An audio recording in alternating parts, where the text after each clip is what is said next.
अपने आत्माओं, हम फिर उसी प्रसंग पर आते हैं कि वो भी लाभ उनको होते हैं जो एक, जैसे किसी ने किसी व्यक्ति के कहने से या देखम देखा कहीं पर तीर्थ पर जाकर भंडारा कर दिया, कहीं पर कंबल बांट दिए, पक्षियों को दाने डाल दिए, कुत्तों को रोटी डाल दी, कोई प्याऊ बनवा दी, कोई धर्मशाला बनवा दी, कोई कुआं बनवा दिया। अब परमात्मा कहते हैं जैसे धर्मशाला है, कुएं हैं, कुत्तों को रोटी डालना, पक्षियों को रोटी डालना, ये बहुत अच्छी बात है। यह तो उपदेशी को भी चाहिए, अगर ऐसा वो कर सकता है तो कर सकता है। लेकिन मंदिर वगैरह में कहीं दान नहीं देना, मंदिर वगैरह नहीं हमने बनाने, क्योंकि हमने अपने मन मंदिर में पूजा करनी है उस परम पिता परमात्मा की, या अन्य किसी गुरुद्वारे में, मस्जिद में, चर्च के बनाने में हमें कोई सहयोग नहीं देना, क्योंकि हमने उन्हीं क्रियाओं पर अपना पैसा लगाना है जिससे हमें प्रभु मिले। और जो आदेश दास का हो, वो आदेश दास का क्या होगा, जो परमात्मा का विधान होगा उसी तरह करना है। और हमारे लिए कोई मंदिर, मस्जिद, गुरुद्वारे ये अनादरणीय नहीं है, लेकिन उनमें केवल वो महान आत्माओं की, महापुरुषों की मूर्तियां रखी हैं। उन मूर्तियों से, या वहाँ जैसे गुरु ग्रंथ साहिब रखा है, गुरु ग्रंथ साहिब में लिखे वर्णन के आधार से हमने क्रियाएं करने से मोक्ष होगा। केवल किसी गुरुद्वारे के अंदर और गुरु ग्रंथ साहिब को रखकर ही उसका आदर सत्कार करते रहने मात्र से नहीं, आदर सत्कार तो सबका करना। जैसे मूर्ति है, एक सेब की मूर्ति है, सेब की मूर्ति तो प्रेरणा करती है कि ये सेब है, इतना बढ़िया होता है, इसके खाने से क्या लाभ होता है। लेकिन वो पत्थर की मूर्ति सेब वाला काम नहीं करती। वह मूर्ति जरूर है उस पत्थर, उसकी वो अनादरणीय नहीं है, लेकिन वो मूर्ति सेब वाला काम नहीं कर सकती।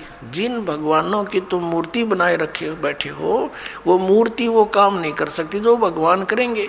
और उन भगवानों से लाभ लेने के लिए उनकी प्राप्ति के मंत्र भी इस दास के पास है, जो सबसे पहले वही दिए जाते हैं जिससे वो आपको कुछ लाभ दे सकेंगे। तो इस कारण से उन मंदिर, मस्जिद, गुरुद्वारों में परमात्मा की खोज में नहीं जाना, ये मनाही है। अब क्या आ गया, प्रश्न आता है कि जैसे ये भी धर्म करते हैं, गुरु बना नहीं रखे, और बना रखे हैं तो नकली बना रखे हैं, उनसे कोई लाभ नहीं होगा। और फिर उनसे भी लाभ होता है, कैसे? और फिर ये भी कहते हैं कि जैसे कर्म करोगे फल तो मिलेगा ही मिलेगा, अवश्य मिलेगा। जैसे आप देखते हो, एक कुत्ता बैठा है गाड़ी में, एक कुत्ता गाड़ी में बैठा है, मनुष्य उसका ड्राइवर है, और वो बैठा पछली सीट पे, और खिड़की में गन्नू मुंह काट के देख रहा है नो सैर सपट्टे से खूब। अब उस कुत्ते के रहने का एक अलग से रूम, उस रूम में एसी लगे होते आजकल, और महीने में एक बार दो बार जो है ना वेटरनरी सर्जन उसकी जांच करने आता है, डॉक्टर, और सुंदर शोधित उसको जल और शोधित उसको आहार मिलता है, और उसका रहता कोठी में, और ड्राइवर उसका मनुष्य है आज के दिन। तो उस पुण्यात्मा ने कभी मनमुखी ये दान धर्म किए थे, उन दान धर्मों का फल उसको कुत्ते की योनि में मिल गया। यदि वो मर्यादावत करता, परम संत की शरण लेकर करता, और किसी कारण से मोक्ष प्राप्ति ना होती, यहाँ भी रह जाता, तो उसको वो सुख मिलते जो उसने कुत्ते की योनि में मिले, उसको मनुष्य जीवन में मिलते, वो सुख सारे मिलते किए हुए। और फिर मनुष्य योनि में कभी ना कभी कोई संत भी मिल जाता। अब उसने जैसे जिसने मनमुखी दान किए, धर्म किए, कुत्ते की योनि प्राप्त कर ली।